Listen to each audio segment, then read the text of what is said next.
Bonjour à tous et merci à Sanafilal de m'avoir encore une fois invité dans ce magnifique congrès, bien que je ne sois ni urgentiste ni néonatologiste. Et pour lui faire plaisir, j'ai retiré ma cravate. C'est rare que je suive les recommandations, comme vous le savez, mais là, quand c'est un ami comme Hassan, tout ce qu'il dit, je le suis. Alors, une pathologie de plus en plus fréquente et de plus en plus grave, l'ingestion de piles boutons. Alors, comme je viens de vous le dire, il y en a de plus en plus des ingestions de piles boutons. Là, on est aux USA, mais dans tous les pays, y compris au Maroc, il y a une augmentation à la fois du nombre de cas, à la fois du nombre de cas, mais aussi l'augmentation de la sévérité. Alors, pourquoi il y a plus de cas et plus de sévérité?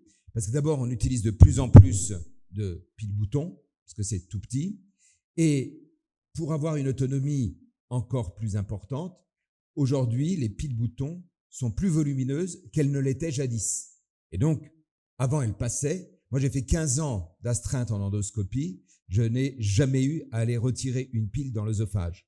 J'ai arrêté depuis une bonne dizaine d'années. Mes collègues y vont quasiment toutes les semaines. Donc, vous voyez, il y a une augmentation, y compris en France. Alors, la pile bouton, comme tous les corps étrangers, contrairement aux corps étrangers respiratoires, la grande majorité des corps étrangers digestifs, même les plus tranchants, traversent le tube digestif et sont exonérés sans aucune complication. Le problème de ces corps étrangers, c'est quand ils arrêtent de progresser, c'est-à-dire lorsqu'ils se bloquent. Et pour la pile bouton, le principal problème, c'est quand ça se bloque dans l'œsophage. Et le premier point de blocage de l'œsophage, c'est l'empreinte que fait l'aorte, la crosse de l'aorte, sur l'œsophage. C'est un point de rétrécissement. Et donc, c'est là où ça se bloque, avec bien évidemment, on va voir, hein, ça brûle, ça fait des trous, et on a l'aorte à côté qui en fait, bien sûr, toute la gravité.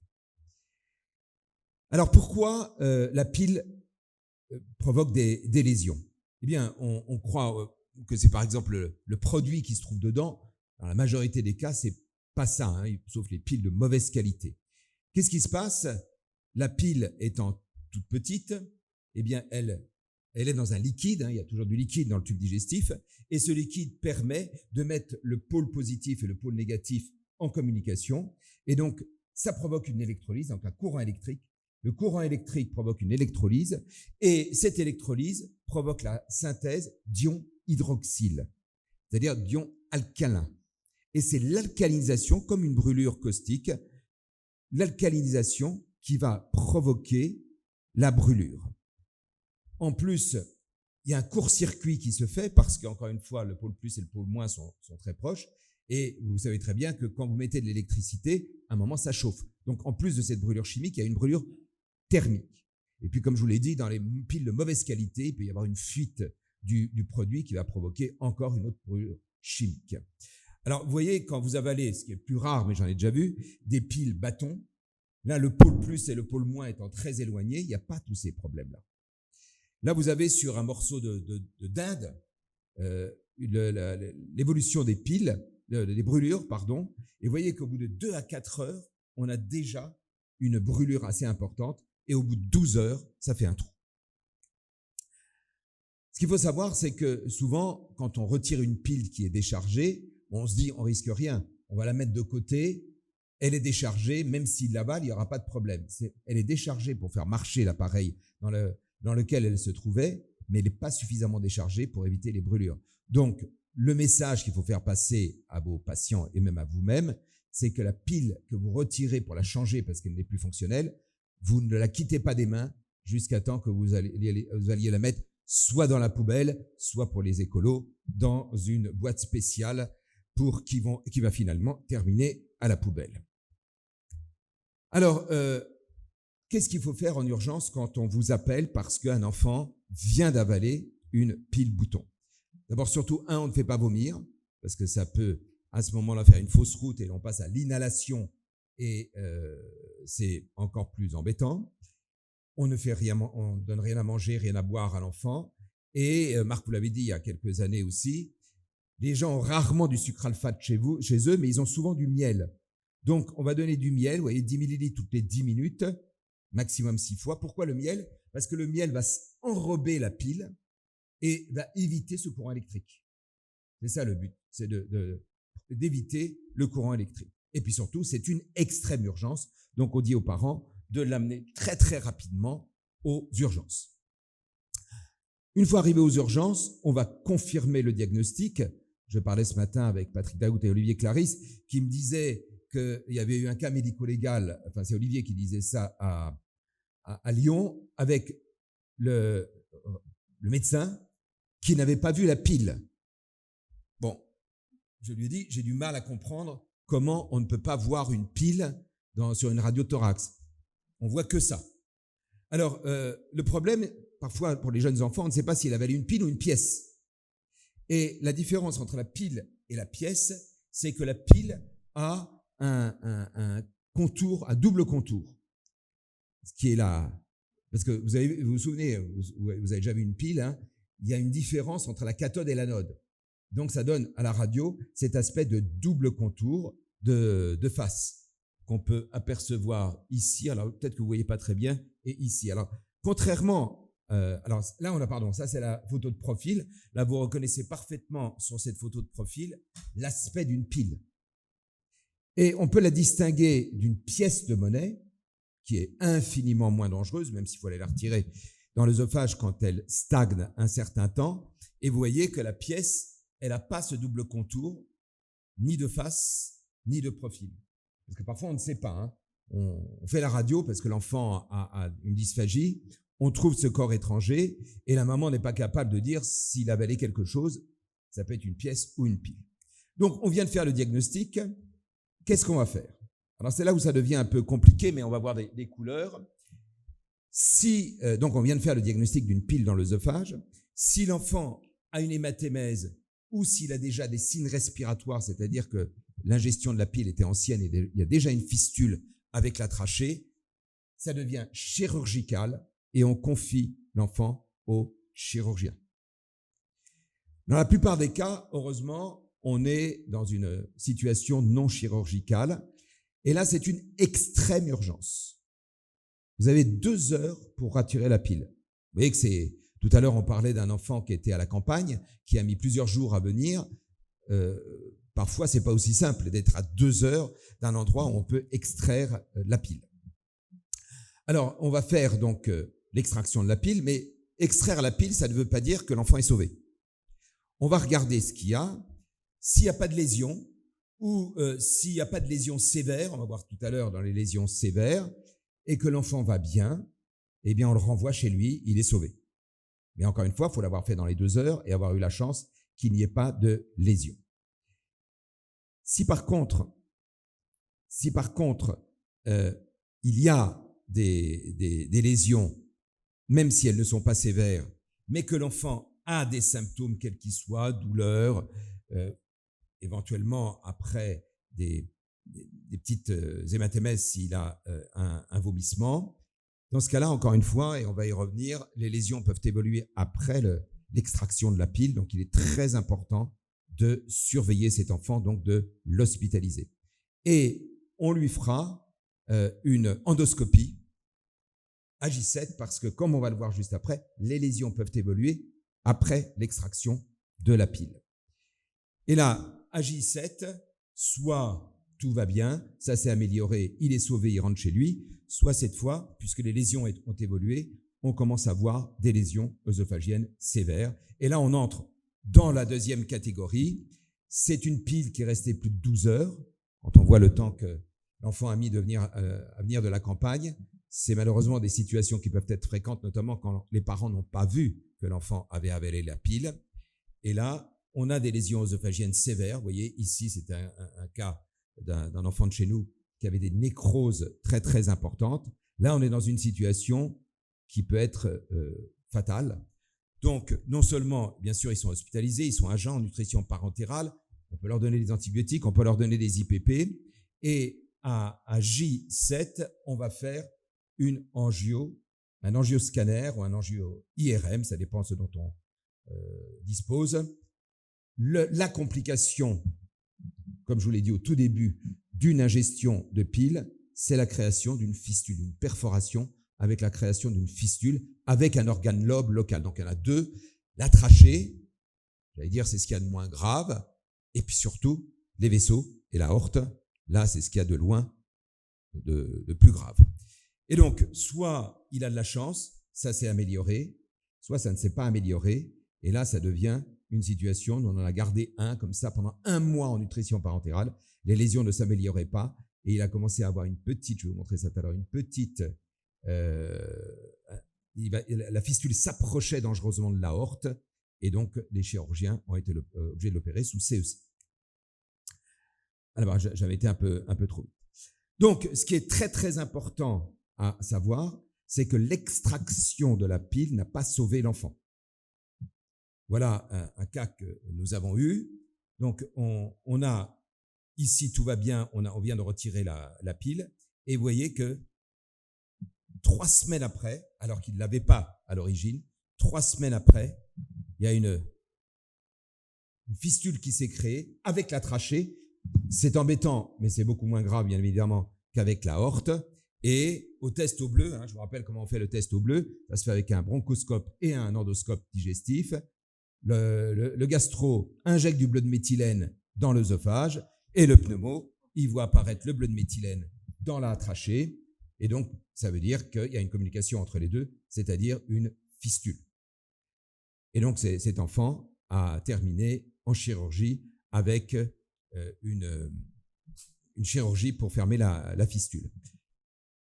Pourquoi ? Parce que, encore une fois, le courant électrique qui a été créé provoque la synthèse de d'ions hydroxyle, et ces ions d'hydroxyle continuent à être fabriqués après l'extraction de la pile. Et quand vous avez avalé un produit caustique, vous savez qu'on nous recommande de faire l'endoscopie au plus tôt 24 heures après, idéalement, voire 36 heures après l'ingestion de caustique, parce qu'on sait que les lésions qu'on voit précocement peuvent évoluer et peuvent aller avec des lésions beaucoup plus sévères 24 ou 36 heures plus tard. Et bien là, c'est pareil. Après l'ingestion d'une pile, c'est comme s'il y avait une brûlure caustique. Et donc, si on l'a extrait, par exemple, au bout de 4 heures, on a des toutes petites lésions, on se dit l'enfant est sauvé, mais l'enfant va continuer à fabriquer des ions hydroxyle qui vont, à ce moment-là, continuer à brûler l'œsophage. Alors, les complications à long terme, cet enfant n'avait pas eu de fistule, donc on se dit tout va bien. Il avait des lésions sévères, mais heureusement, il n'a pas eu de fistule. Mais la brûlure œsophagienne, comme une brûlure caustique, retenez qu'une brûlure de pile, c'est une brûlure caustique.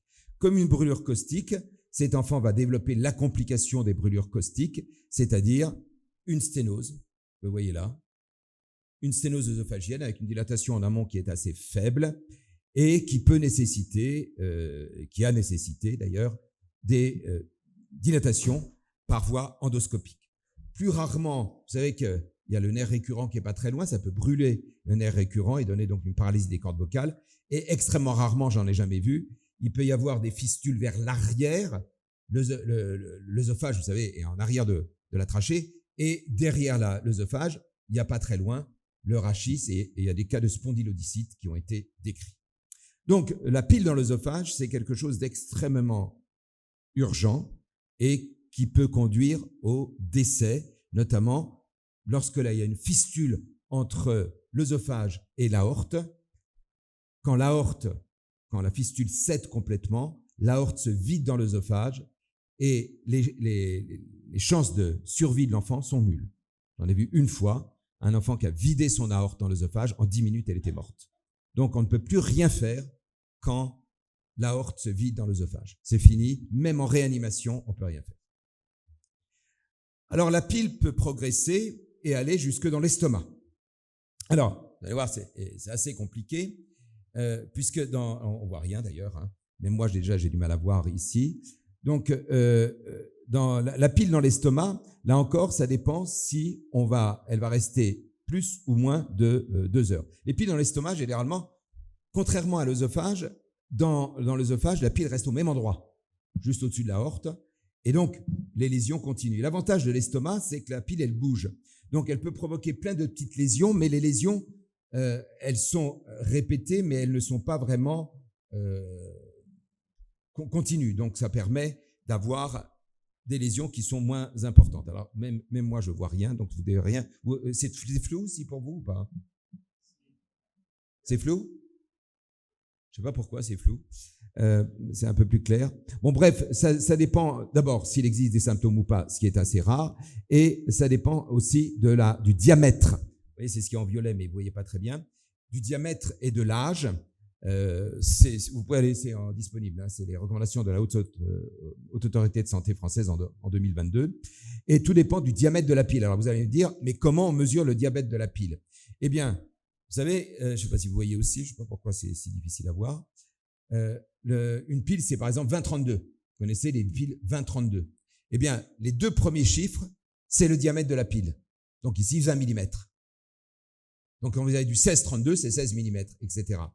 Et donc, ça dépend de l'âge et de la taille de la pile. Et en fonction de l'âge et de la taille, eh bien, on va soit laisser la pile, c'est ce qui se passe le plus fréquemment.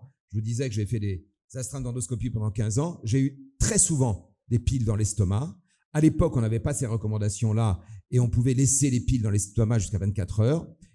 Et je n'ai jamais eu de complications. Les piles ont toujours progressé et ont eu la chance, parce qu'on va voir juste après ce qui se passe en post-pylorique, sans jamais provoquer de lésions sévères. Néanmoins, quand on va chercher les piles dans l'estomac, parce qu'elles sont dans une de ces situations-là, eh bien, vous voyez, ça c'est un cas de chez nous, eh bien, on voit aussi des lésions qui peuvent apparaître, mais ces lésions sont généralement plus volumineuses et les ruptures gastriques et les fistules gastriques sont tout à fait exceptionnelles.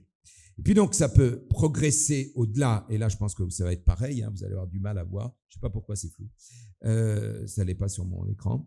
La pile peut passer le pylore et donc aller dans l'intestin, et là encore, ça dépend s'il y a des symptômes ou s'il n'y en a pas, il y a très rarement des symptômes, et s'il y a des symptômes, eh bien, on peut faire une endoscopie qui, bien évidemment, ne va pas pouvoir trouver la pile, hein, parce qu'elle a passé le pylore et elle est souvent dans le jéjunum, donc c'est bien sûr inaccessible, mais on va surtout regarder si cette pile, avant d'aller dans l'intestin, n'a pas provoqué des lésions ésophagiennes, encore une fois, je vous rappelle, peuvent se poursuivre même après l'extraction ou le départ de la pile, ou des lésions gastriques, mais qui sont beaucoup moins dangereuses.